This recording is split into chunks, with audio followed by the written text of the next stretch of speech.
दोन लोकल एकमेकांवर घासल्यामुळेच मुंबऱ्याचा अपघात झाल्याचा प्रवासी संघटनांचा आरोप। मोठा ओरखडा आलेल्या गाडीचा व्हिडिओ सादर। रेल्वेने आरोप फेटाळले।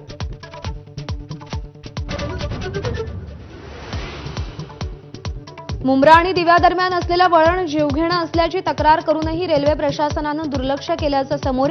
प्रवाशांच्या सुरक्षेसंदर्भात रेल्वे प्रशासन गंभीर नाही का, सवाल उपस्थित।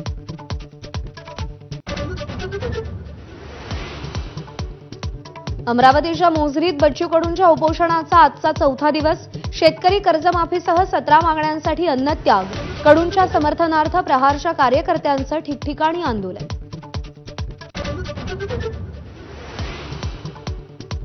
दर 2 तासांनी वानिटीमध्ये जाणाऱ्यांकडून शेतकऱ्यांनी काय अपेक्षा कराव्यात? बच्चू कडूंचा पराभव करणाऱ्या आमदार प्रवीण तायडेंचा टोला।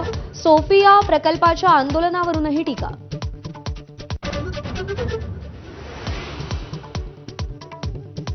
एमआयएमचे नेते इम्तियाज जलील यांच्या घराबाहेर पोलिसांचा बंदोबस्त। काही संघटनांनी दिलेल्या चिखलफेक आंदोलनाच्या इशाऱ्यानंतर सुरक्षा वाढवली। राष्ट्रीय सुरक्षा सल्लागार अजित डोवाल यांनी मुख्यमंत्री फडणवीसांची भेट घेतली। रात्री उशिरा वर्षा निवासस्थानी दोघांची चर्चा। सदिच्छा भेट असल्याची माहिती।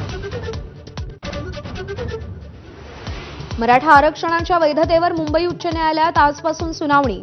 पूर्ण खंडपीठासमोर युक्तिवाद होणार। विद्यार्थ्यांचे प्रवेश रखडल्यानं संपूर्ण महाराष्ट्राचं सुनावणीकडे लक्ष।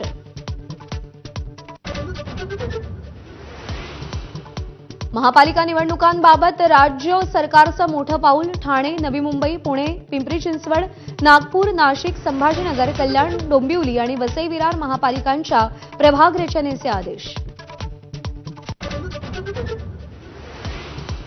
उद्योजक संतोष लड्डा यांच्या घरातील दरोड्यात चोरीला गेलेली चांदी सापडली। 4 दिवसांनी चांदी पडेगावातील गॅरेजमध्ये ठेवल्याचं सीसीटीव्ही समोर। साताऱ्याच्या कराडमध्ये 2 नामांकित डॉक्टर महिलांचे अश्लील व्हिडिओ बनवले। एआयचा वापर करत परराज्यातून व्हिडिओ केल्याचं उघड। संशयावरून एका डॉक्टरसह दोघे ताब्यात।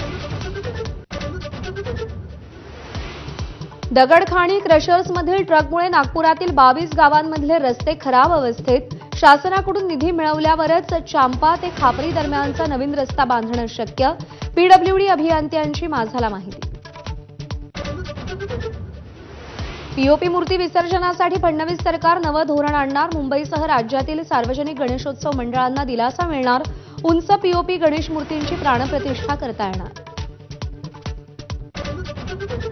राज्यात कोरोनाच्या 89 नव्या रुग्णांची नोंद। सध्या ऍक्टिव्ह रुग्णांची संख्या 1593 वर, तर मुंबईमध्ये आतापर्यंत 719 कोरोना बाधित।